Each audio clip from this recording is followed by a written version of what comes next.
Imagine charging $5,000 a night for an apartment that normally rents for $800 a month. Imagine real estate investors buying up entire neighborhoods 12 months before the tournament starts, betting that millions of soccer fans will need somewhere to sleep. This is what's happening right now across America, Mexico, and Canada as the 2026 FIFA World Cup approaches. And the Airbnb gold rush it's creating is making some people incredibly wealthy while pushing locals out of the cities they've lived in their entire lives. But here's what nobody's talking about.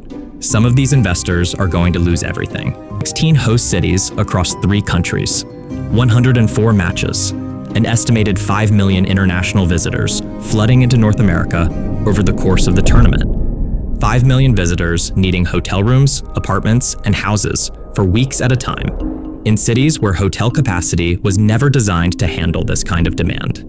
That gap between supply and demand is where the Airbnb gold rush begins. The host cities read like a real estate investor's dream list: New York, Los Angeles, Miami, Dallas, Atlanta, Boston, Seattle, San Francisco, Kansas City, Houston, plus cities in Mexico and Canada. Every major real estate market in North America simultaneously experiencing a surge in short-term rental demand. Investors saw this coming years ago. As soon as the host cities were announced in 2022, real estate markets in those locations started moving. Properties within driving distance of stadiums started selling at premiums. Investors who'd never considered Airbnb started buying properties specifically to capitalize on the tournament. Here's what's already happening in 2025, a full year before the tournament starts. In Miami, properties near the Hard Rock Stadium are already listed on Airbnb at $3,000 to $5,000 per night for World Cup dates. In Dallas, apartments near AT&T Stadium are going for 10 times their normal nightly rate.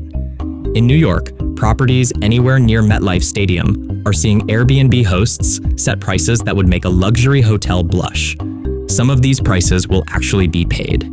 Wealthy international soccer fans, particularly from Europe, the Middle East, and Latin America, will pay extraordinary amounts to attend the World Cup. For a Brazilian fan who saved for years to attend the tournament of their dreams, $4,000 a night in Miami might be worth it. But here's the problem. Most of those nightly rates are pure speculation. Hosts are listing at maximum possible prices, hoping a desperate fan books out of necessity.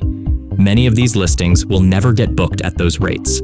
And hosts who bought properties specifically for the World Cup are about to discover that the difference between a listing price and an actual booking is very, very expensive. Here's where the story gets really important. We've seen this exact playbook fail before. When Qatar hosted the World Cup in 2022, the same gold rush mentality took over. Investors and homeowners listed properties at astronomical prices. Hotels charged rates that were frankly offensive. And what happened? Qatar had to bring in massive floating hotels just to accommodate fans, because regular accommodation was priced so high that many fans couldn't afford to stay.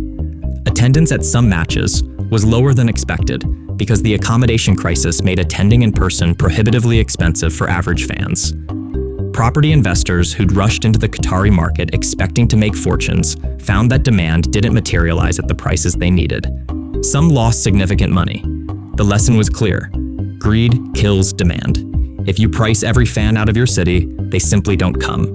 And in Brazil for the 2014 World Cup, the same thing happened. Investors bought properties, prices spiked, tourists found cheaper options or stayed home. The expected windfall didn't materialize for many Airbnb hosts who'd overestimated what fans would pay. The belief that World Cup fans will pay anything. But here's the human cost that gets lost in all the excitement about Airbnb profits. Long-term renters in host landlords in Miami, Dallas, and New York are evicting long-term tenants from apartments, converting those units to short-term rentals for the World Cup. Why accept $2,000 a month from a permanent resident when you can charge $3,000 a night during the tournament? Families who've lived in their neighborhoods for years are receiving eviction notices because their landlord wants to cash in on the World Cup. Students are losing housing near universities. Working-class residents are being priced out of neighborhoods they could afford just 12 months ago. The cities hosting the World Cup are supposed to benefit from the event. Tourism revenue, global exposure, infrastructure improvements. But the families being evicted to make room for Airbnb investors aren't benefiting. They're paying the price so someone else can profit, and city governments are largely looking the other way.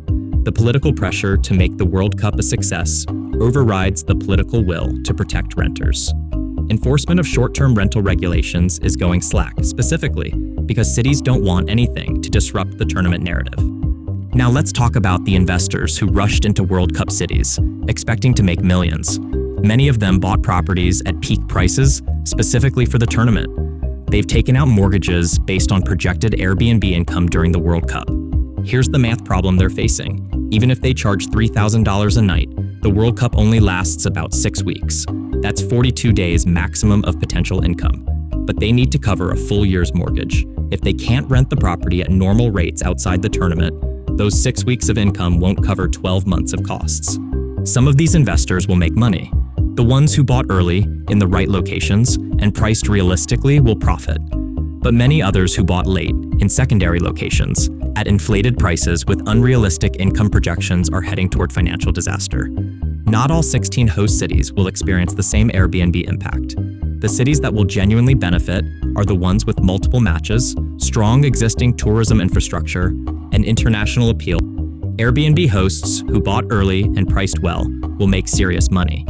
But cities hosting only a few matches with less international appeal, cities where visitors won't extend their stay beyond the games, those markets are much riskier. Investors who rushed in based purely on the World Cup announcement without analyzing underlying demand are taking enormous risks. Some people will make fortunes. The early movers in the right cities who priced realistically and understood what World Cup fans actually needed. But many investors will discover that World Cup Airbnb speculation is harder than it looked, that Qatar and Brazil offered lessons they should have studied, that priced out fans don't magically find money they don't have. And the people who'll bear the real cost of this gold rush are the long-term residents being evicted from cities to make room for investors chasing tournament profits. For them, the World Cup isn't an opportunity. It's the reason they lost their homes. The Airbnb gold rush is real.